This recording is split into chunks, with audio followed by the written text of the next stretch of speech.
Vilniaus miesto savivaldybės taryba priėmė teisingus sprendimus padidinti įstatinį kapitalą, tai yra rado, nepaisant visų biudžeto deficitų, lėšų šitam. Statybininkai atliko savo darbą ir tą progą noriu padėkoti baseino direktoriui, kuris, mano galva, labai gerai atliko savo darbą, tai yra organizavo visus procesus. Bet čia yra tik tai pirmas žingsnis. Pirmas žingsnis yra tai, kad pradėjo veikti šitas baseinas.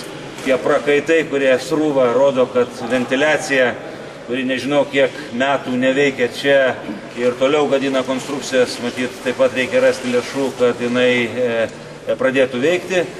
Kitas dalykas dar yra, kad laukia dideli darbai ir marketingo srityje. Šitas baseinas turi duoti daugiau pajamų, negu kad davė jisai anksčiau. Tai yra ir tie vilniečiai, kurie šiandien dar nelanko, galbūt atkreips dėmesį atnaujinusi savo veiklą Lazdynų baseiną.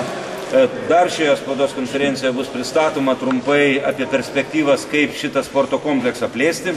Tai yra radikaliai pertvarkyti, tai yra ir treniruočių baseiną šalia kitą įrengti ir visą kompleksą padaryti tokiu pilnaverčių plaukimo kompleksu. Neatsitiktinai čia Kauno vicemeras yra, su pavydu galime žiūrėti į jų turimą infrastruktūrą, kuri beje irgi ne per dieną pasidarė, ir ne per dvi, tai kad norime pasivyti šią prasme ir kauniečius, ir kitus miestus, kurie turi šitas sąlygas, ir kad būtų mūsų sportininkam ir piliečiam deramos sąlygos plaukti, mokintis plaukti arba didinti savo sportinį meistriškumą. Tai galbūt tiek tai įžangai.